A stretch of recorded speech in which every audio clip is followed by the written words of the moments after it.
Semangat pagi. Pagi. Selamat datang di podcast XCAM Rumah IoT Indonesia. Dan ini adalah podcast pertama kami dengan mengusung tema Road to Excel Axiata Future Leaders National Conference 2021. Dan bersama kami kali ini ada dua tamu istimewa spesial.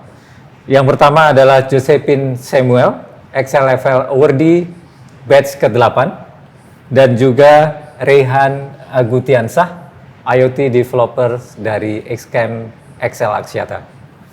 Selamat datang, selamat bergabung di podcast XCAM kali ini. Thanks for having us, Mas Faris.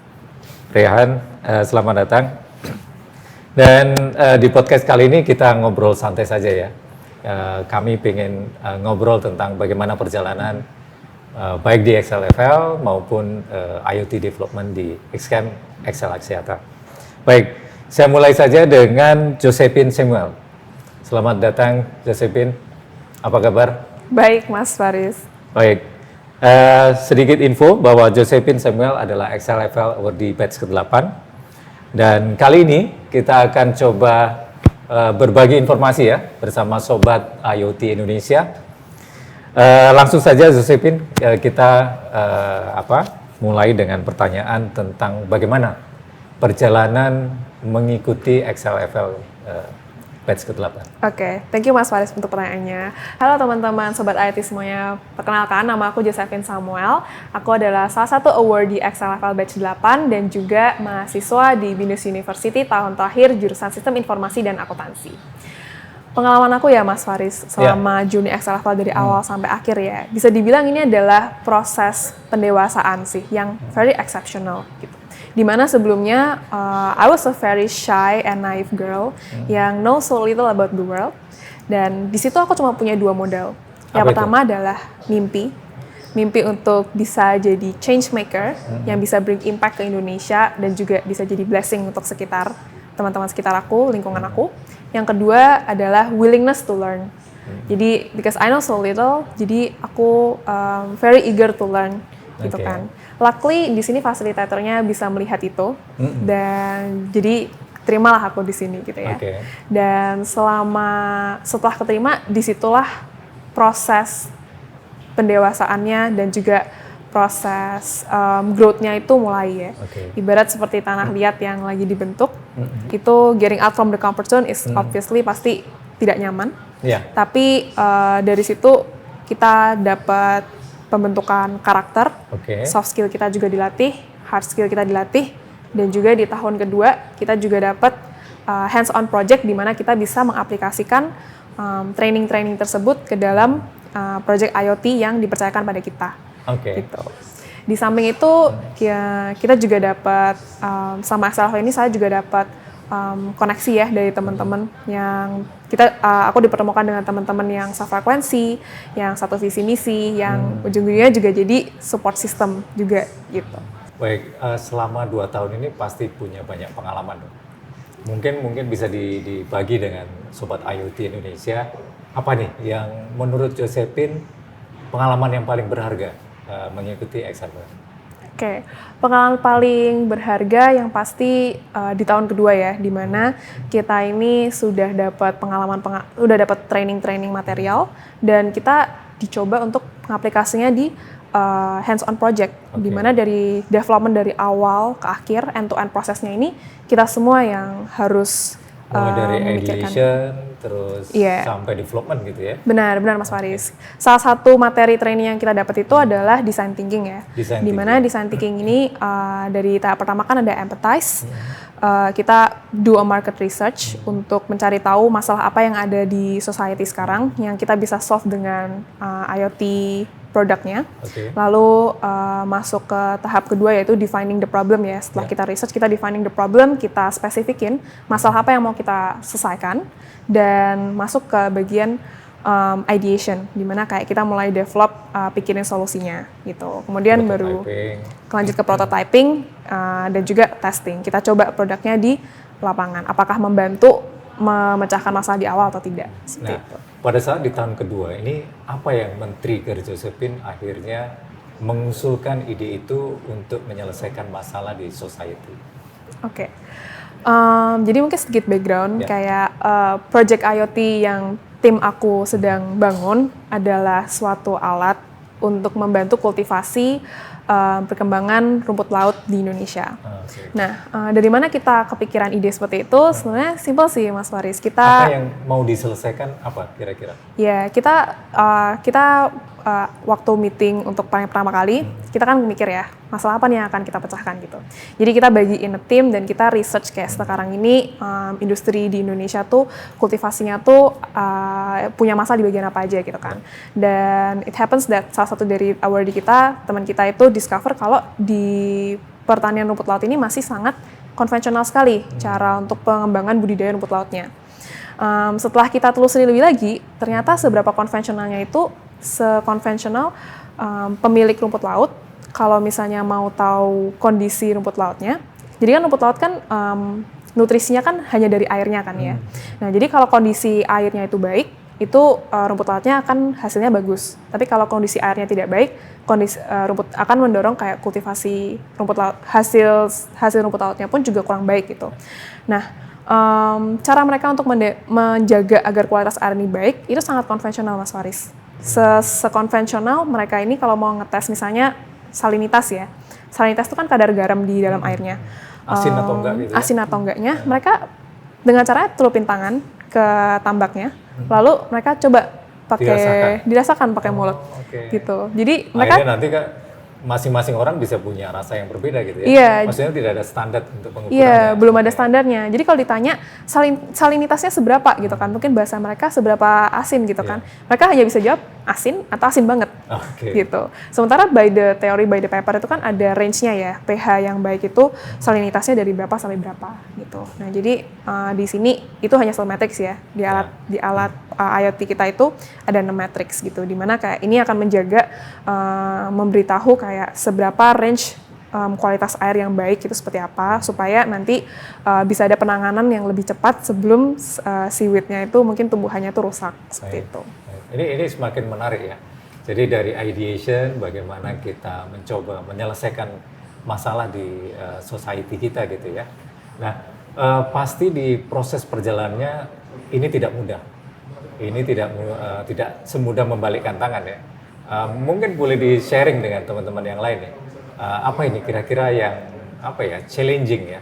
Tantangan-tantangan apa nih selama proses mulai dari empathize, bagaimana ideation, mungkin prototyping kan butuh. Sama design thinking-nya ya Mas Faris. Design thinking-nya sama sampai bagaimana alat ini bisa dites di lapangan dan juga bisa membantu mereka yang ada di society ini. Oke.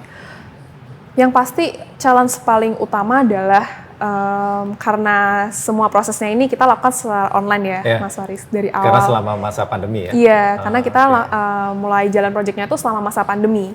Jadi kita dipertemukan. Jadi dari tim XLFL itu kan yang bantu untuk ideation dan market research ya. Lalu kita juga dibantu dari tim IMDP itu yang adalah developer dari IoT produknya sendiri. Yang paling challenging adalah untuk komunikasi secara online ya. Jadi semacam kalau online tuh semacam ada barrier gitu untuk bisa lebih dekat ya tim bondingnya ya. Nggak karena ada kan emosi gitu ya. Iya, jadi di awal-awal kan kita butuh untuk menyesuaikan, menemukan ritme yang cocok untuk menentukan kerjasama kita kan, teamwork kita kan. Untuk nge-build teamwork itu kita butuh yang namanya bonding kan. Yeah. Nah, sebenarnya dari sisi kita sendiri kita udah set beberapa bonding session selama pandemi sama online, tapi masih belum seluas kalau offline gitu. Yeah. Jadi masih berasa meskipun ada bonding kayak masih tidak seluas kalau misalnya offline. Jadi baru mulai bisa dekat atau connect untuk bangun teamworknya itu sebenarnya pada saat offline sih. Jadi pada saat UCL kita ketemu itu baru kerasa tuh kayak ngobrolnya lebih luas seperti itu. Koordinasinya jadi lebih lancar ya. Iya. Okay, baik. Benar. Nah, itu bagaimana pendapat dari itu mereka disebutnya apa? Petani atau teman-teman IMDP yang di lapangan, yang di society? Oke. Untuk petani rumput laut atau apa? Oke, iya. Jadi ada dua stakeholders ya. Pertama adalah pemilik rumput laut, yang kedua adalah petani rumput laut. Di mana pemilik rumput laut ini lebih yang overseeing semua operasionalnya, dan petani rumput lautnya itu adalah yang nunggu di tambaknya. Seperti itu. Nah, untuk sebenarnya yang tahu range dari metrik-metriknya itu lebih ke pemilik rumput lautnya. Kalau yang petaninya itu ya tadi kalau ditanya cuma tahu asin atau asin banget gitu. Itu untuk stakeholdersnya. Baik, ini semakin menarik nih karena nanti ada hubungannya bagaimana membuat IoT solutionnya, lebih kepada how to make-nya gitu ya. Nah, mungkin bisa di-share sedikit ya tentang skills atau tips bagaimana teman-teman yang lain di luar sana untuk join XLFL. Oke. Tadi aku udah sedikit disclose ya teman-teman, apa yang aku punya, modal apa yang aku punya pada saat aku daftar XLFL. Sebenarnya dua itu sudah sangat cukup untuk teman-teman daftar di XLFL. Yang satu, apabila teman-teman punya mimpi yang tinggi untuk bisa bring impact ke national kita, yaitu di Indonesia, itu sudah sejalan dengan visi misinya XLFL sendiri. Lalu yang kedua adalah ability to, willingness to learn. Jadi teman-teman sangat open untuk belajar. Lalu yang ketiga adalah, yang paling penting adalah ability to articulate your thoughts. Jadi saat teman-teman punya mimpi, saat teman-teman punya willingness to learn, teman-teman juga harus bisa menyampaikan bagaimana sih cita-cita teman-teman, visi misi teman-teman untuk mengikuti program ini. Seperti itu, Mas Faris. Baik, ini semakin menarik nih perbincangan kali ini karena solusinya bukan hanya melulu tentang produk, tapi kita berusaha menyelesaikan sebuah masalah di society. Dan ini menurut saya adalah solusi untuk Indonesia. Baik, terima kasih Josephine sudah berbagi cerita ya tentang bagaimana proses mengikuti XLFL. Dan mungkin untuk selanjutnya kita akan berbincang dengan Rehan Agutiansah, seorang IoT developer di Xcamp XL Axiata. Dan sedikit info bagi Sobat IoT Indonesia, Xcamp XL Axiata adalah rumah IoT Indonesia. Dan ini adalah tempat kami mengeksplorasi solusi untuk Indonesia. Kami melakukan pengembangan produk, melakukan ideation, bagaimana solusi IoT dapat dikembangkan dan juga dapat digunakan sepenuhnya untuk Indonesia. Baik, langsung saja kita ke Rehan. Selamat datang Rehan. Ya, mungkin bisa dikenalkan sedikit nih ke Sobat IoT Indonesia. Oke, halo teman-teman. Nama aku Rehan Agutiansah. Di sini aku sebagai IoT developer. Aku juga sebagai mahasiswa di ITB Teknik Elektro. Oke. Ya, terima kasih Rehan. Nah, mungkin Sobat IoT Indonesia belum tahu nih apa itu Xcamp, apa IoT rumah IoT Indonesia. Mungkin sedikit bisa diceritakan nih, apa saja kegiatannya selama di Xcamp? Oke. Jadi kegiatan pertama kali datang ke Xcamp itu kita membahas mengenai apa itu IoT. Jadi IoT itu bukan cuma sekedar produk, tapi lebih dari itu. Nah, orang-orang awam tuh mikir IoT itu cuma sebuah perangkat yang terhubung dengan internet, tapi bukan itu aja. Nah, apa sih yang dikirimkan ke internet itu berupa data-data. Nah, data-data itu akan digunakan sebagai insight yang ditujukan untuk decision making. Nah, itu yang membedakan antara device biasa dengan IoT itu. Baik, ada value yang mau di-deliver gitu ya. Nah, betul. Mungkin bisa diceritakan nih proses bagaimana Rehan mulai dari kampus sampai bergabung di Xcamp. Oke, jadi proses bergabung saya ke Xcamp melalui jalur kampus Merdeka gitu ya. Jadi saya join di situ, mendaftar, dan pertama kali untuk seleksinya seperti biasa ada seleksi berkas, terus kemudian ada FGD. Nah, di FGD-nya itu kita membahas perkembangan IoT ke depannya itu seperti apa. Apa sih manfaat IoT itu? Nah, di situ saya berbicara gitu ya, berdiskusi. Ternyata IoT itu bisa memberikan impact gitu ke society, bisa memberikan value, bisa meningkatkan ekonomi juga ya gitu. perbaikan. Ya, oke. Baik. Ini pasti sudah banyak yang dikerjakan ya di Xcamp. Nah, mungkin sedikit bisa diceritakan apa saja yang dikerjakan secara teknis nih. Entah itu mulai dari desain, terus mungkin development-nya seperti apa, atau mungkin yang seperti diceritakan Josephine, bagaimana design thinking-nya. Ya. Oke, jadi kebetulan di Xcamp ini saya menghandle 2 project. Ya. Yang pertama itu ada smart ambulance dan yang kedua ikan asin. Sebetulnya smart ikan asin ini menarik. Nah, sebenarnya smart ambulance dan ikan asin ini adalah project Excel level yang diteruskan untuk di-upgrade kembali ya supaya industrial grade, kurang lebih seperti itu. Baik. Nah, apa yang mau disolusikan dengan ambulans? Pertama kali saya diberikan project smart ambulance, saya kan membaca dokumentasinya, proposalnya segala macam, latar belakangnya. Nah, ternyata di smart ambulance ini ada cerita di belakangnya gitu. Apa itu? Jadi di daerah-daerah itu karena ambulansnya terbatas, terus fasilitas kesehatannya juga terbatas gitu kan. Nah, ternyata penanganan pasien itu tuh terlambat. Karena pertama ambulansnya terbatas, jadi pas begitu si pasien mau dibawa ke rumah sakit, ternyata udah kronis, udah sulit ditolong gitu ya. Nah, di smart ambulance ini dia bisa membantu si pasien dengan cara apa? Pertama, ada manajemen si ambulansnya itu. Bagaimana request atau? Iya betul. Jadi modelnya seperti Gojek lah. Jadi kan kita bisa nge-request, nanti ternyata si ambulan ini masih ada yang kosong gitu. Nanti dia nge-pick up gitu. Nah, itu masalah manajemen dari ambulansnya itu sendiri. Jadi distribusi ambulansnya bisa dibuat secara merata dan memaksimalkan ambulans yang ada gitu.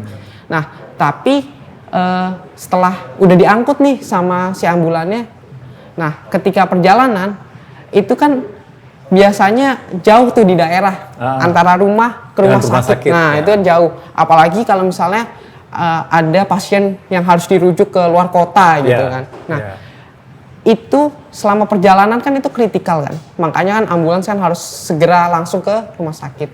Nah selama perjalanan itu ada alat, ada sensor gitu ya yang dipasangkan ke tubuh pasien. Jadi selama perjalanan itu data-datanya itu sensor seperti misalnya ECG, terus suhu, terus dikirimkan ke rumah sakit. Tujuannya buat apa? Tujuannya supaya kalau misalnya ada dokter di rumah sakit bisa pre-diagnosa dulu gitu. Disiapin dulu. Terus nanti begitu udah di rumah sakit langsung dilakukan penanganan. Tindakannya langsung sesuai dengan data-data yang sudah dikirimkan. Betul. Jadi lebih efektif, lebih tepat sasaran mungkin ya, seperti itu ya. Selain itu mungkin kalau di daerah-daerah kecil, mungkin di desa gitu ya, jumlah ambulan kan nggak banyak nih, nggak seperti di kota besar seperti Jakarta gitu ya. Nah ini mungkin meningkatkan pelayanan ya, mungkin meningkatkan pelayanan baik dari tenaga medis, pemerintah daerah mungkin ya, bagaimana menyediakan ambulan dengan cepat dengan adanya solusi IoT. Mungkin kurang lebih solusinya seperti itu ya? Iya, betul. Oke. Satu lagi tadi yang menarik, ikan asin nih. Solusi ikan asin nih. Nah, ini mungkin bisa di-share. Jadi, kalau untuk ikan asin, jadi ada daerah, kita sebut aja ada di daerah, kemarin saya survei di daerah Tanjung Pakis. Di situ ada beberapa pengrajin ikan asin. Nah, sebenarnya apa sih tantangannya buat ikan asin? Padahal kan cuma butuh dijemur, terus ditinggalin gitu kan, cuma diasinin. Nah ternyata banyak. Jadi ketika musim-musim seperti ini, supply dari ikan itu terbatas. Nah tapi panas mataharinya ada. Tapi ketika musim hujan, ikannya melimpah, panasnya nggak ada. Jadi kayak nggak selalu ketemu gitu. Nah dengan ikan asin ini, alat ikan asin ini, dia bisa mengeringkan ikan kapanpun dan bahkan malam itu juga masih bisa mengeringkan karena pakai sumber daya listrik. Nah tetapi kita mikir juga, oh kalau misalnya di daerah sumber listriknya dari mana sih? Betul. Nah itu di-upgrade lagi kita menggunakan EBT dengan misalnya contoh panel surya gitu. Iya. Jadi itu benar-benar free cycle gitu. Jadi energinya kita tangkap pas siang hari, ya, terus dikeringkan dan malamnya itu juga bisa dikeringkan. Jadi bisa dibilang prosesnya 24 jam itu pun juga bisa gitu. Dengan intensitas sinar matahari yang terbatas pun dengan alat ini akan membantu proses pengeringan ikan seperti itu ya. Betul. Oke, dan ini akan membantu istilahnya petambak ya, Iya. penelayan. Pengrajin lah atau apa ya? Oke, Pengrajin, penghasil ikan asin ya, gitu ya. penghasil ikan asin untuk meningkatkan produktivitasnya Ya, gitu ya. betul. Oke, baik. Ini alat ini sudah dicoba di lapangan atau? Oh sudah. Ya. Jadi kita coba alatnya itu, jadi kita masukkan ikan kalau nggak salah testingnya sekitar 1 kiloan gitu ya. Jadi di alatnya itu udah ada sensor berat. Jadi begitu ikannya sudah mulai mengering kan airnya menguap tuh. Dan dia beratnya makin ringan, sekitar kalau nggak salah dia tereduksi sampai tinggal sisa 40%. Nah dari situ dia langsung otomatis mati. Dan kemarin kita coba kalau nggak salah itu bisa mengeringkan dalam waktu kurang lebih 8 jaman gitu. Baik, ya. Dua alat ini kan pasti dalam tahap berikutnya akan dikembangkan lebih lanjut agar hasilnya lebih maksimal untuk memenuhi kebutuhan dari society. Nah, kira-kira apa roadmap dari kedua alat ini, apa yang akan dikembangkan agar hasilnya lebih maksimal? Oke, jadi perlu diketahui ya, masing-masing daerah itu kebutuhannya beda-beda. Ya, Jadi mungkin tingkat intensitas mataharinya beda, ya, betul. jumlah hasil ikannya juga beda gitu ya. Betul. Jadi untuk kita mendeliver solusi IoT, kita pertama harus yang jelas tentu survei ke daerahnya itu. Nah, jadi misalnya di daerah Tanjung Pakis ini ternyata ikan-ikan yang dikeringkan itu adalah ikan kepala batu. Nah, Jenis ikan khusus gitu ya? jenis ikan khusus. Di daerah lain itu juga bisa ada ikan lain gitu, ada beberapa lah ikan macam-macam. Masing-masing punya majority-nya. Hasil ikannya. Jadi untuk ngedeploy-nya pertama kita harus survei dulu. Kita cek dulu kondisinya seperti apa. Apakah benar-benar butuh alatnya karena misalnya challenge cuaca itu tadi atau enggak gitu. Terus kemudian masalah akses terutama listrik itu tadi. Oke. Nah karena kita sudah pakai panel surya itu sebenarnya bisa di mana aja gitu kan. Cuman kalau misalnya udah kita berbicara tentang industrial gitu ya, kita tentunya bisa berkolaborasi dengan pabrik-pabrik ikan asin yang bisa menggunakan listrik gitu ya. Dan komunitas-komunitas nelayan gitu ya, pemerintah gitu. daerah. Betul. Seperti itu. Baik, ini semakin menarik nih. Nah, mungkin sebagai IoT makers ya, saya sebutnya IoT makers ya. Apa yang diharapkan Rehan dengan XCAM XL Axiata ini?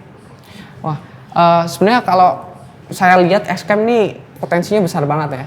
Dari fasilitasnya, dari kolaborasi dengan anak SLFL gitu ya.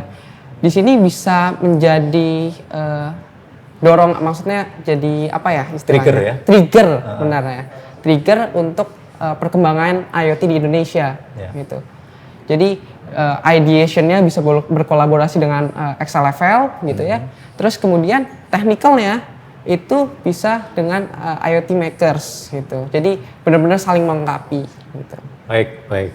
Dan Sobat IoT Indonesia, perlu diketahui bahwa kedua orang ini bukan hanya dari jurusan teknis ya. Josephine ini dari jurusan akuntansi. Sistem informasi dan akuntansi. Dan sistem informasi. Iya, benar. Dan Rehan dari jurusan teknik elektro. Seperti yang Rehan utarakan tadi, bahwa di XCAM ini kami berusaha menggabungkan semua potensi yang ada untuk memberikan solusi dan kami berusaha untuk delivering value. Kami berusaha untuk memberikan solusi untuk Indonesia. Baik Sobat IoT Indonesia, itu tadi bincang-bincang kita bersama Josephine dan Rehan. Dan sebelum podcast kali ini berakhir, mungkin dari Josephine dan Rehan ada yang ingin disampaikan, pesan dan kesan buat Sobat IoT Indonesia. Silakan Josephine. Oke, Sobat IoT, untuk teman-teman yang antusias dengan project IoT, yang passionate untuk memecahkan suatu masalah di Indonesia melalui teknologi IoT program ini, kebetulan nih Mas Faris, dari teman-teman Axelevel, sebentar lagi akan ada yang namanya National Conference. Oh, oke. Di mana di National Conference ini, dari teman-teman Axelevel akan showcase atau menunjukkan project-project yang sekarang ini kita sedang lakukan tuh apa aja. Di situ ide-idenya juga akan terpampang ya di situ ya. Jadi untuk teman-teman yang antusias ingin tahu lebih tentang project-project dari teman-teman Axelevel, bisa langsung cek aja di websitenya Axelevel X dengan Xcam di axelevel.x-camp.id. Baik, terima kasih Josephine. Rehan, silakan. Ada yang disampaikan? Untuk teman-teman yang masih penasaran, yang masih ingin tahu apa aja sih produk-produk yang sudah dihasilkan dari Xcam, bisa cek aja di website x-camp.id. Baik, IoT makers, IoT enthusiast, dan siapapun kalian yang peduli dengan society di Indonesia, itu tadi bincang-bincang kami di podcast kali ini. Semoga bermanfaat dan sampai bertemu kembali di podcast berikutnya. Terima kasih. Semangat pagi. Pagi.